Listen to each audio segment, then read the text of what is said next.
السلام دوستوں، ویلکم آپ کا میرے چینل میں۔ تو آج آپ دوستوں کو اس ویڈیو میں ایک ایسی ایکسٹینشن کے بارے میں بتاؤں گا جو کہ گوگل کروم کی ایکسٹینشن ہے۔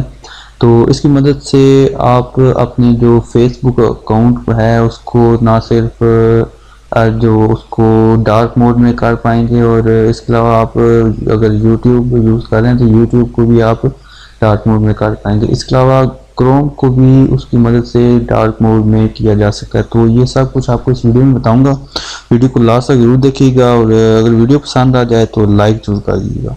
تو چلیں شروع کرتے ہیں آج کی ویڈیو۔ تو یہ ایک ایکسٹینشن ہے جس کا نام ہے dark theme for YouTube, Facebook اور کروم۔ تو اس کی مدد سے آپ فیس بک کو اسپیشلی ڈارک موڈ میں کر سکتے ہیں اگر آپ کو پریشانی آتی ہے وائٹ موڈ میں یوز کرتے ہوئے، جیسے کہ یہ اس طرح آپ چیک کر سکتے ہیں اس کو اس طرح یوز کرتے ہوئے وائٹ موڈ میں۔ تو یہ بہت اچھی ایک ایکسٹینشن ہے۔ اس کو آپ نے ڈارک تھیم فار یوٹیوب کو اس کو آپ نے سمپلی اور جانا ہے گوگل میں جا کے، یا پھر آپ نے ڈائریکٹلی کروم کا جو ایپ سٹور ہے اس پہ چل جانا ہے، اس پہ جا کے سرچ باکس میں سرچ کر لینا ہے ڈارک تھیم فار یوٹیوب۔ تو یا یہ تمام آپ نے دیکھ لینا ہے، یا صرف ڈارک تھیم ہی دیکھیں گے تو یہ ایکسٹینشن اوپن ہو جائے گی۔ اوپن ہونے کے بعد سمپلی آپ نے کرنا ہے یہ اسے انسٹال کر لینا ہے کروم میں انسٹال کرنے کے بعد کچھ اس طرح کا آپ کو شو ہوگا۔ تو یہ دیکھیں، یہ وائٹ موڈ میں ہے اور یہ بلیک موڈ میں ہے۔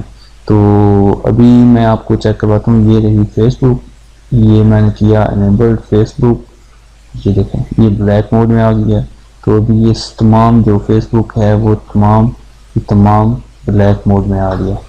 تو اس طرح آپ بھی اپنی جو فیس بک ہے اس کو ڈارک موڈ میں کر سکتے ہیں۔ اس کے علاوہ یوٹیوب کی تو ضرورت ہی نہیں، کیونکہ اس میں ویسے بھی ڈارک موڈ یوٹیوب کی طرف سے بھی دیا گیا ہے فنکشن۔ تو ویسے یہاں پہ بھی ایک ہے، تو یہاں دیکھیں کچھ تھوڑا سا یہاں پہ آپ کو فرق نظر آئے گا جیسے میں بلیک میں کرتا ہوں۔ تو بہرحال فیس بک کو آپ اس طرح یوز کر سکتے ہیں بلیک موڈ میں اگر آپ کو پریشانی ہوتی ہے وائٹ موڈ میں یوز کرنے میں۔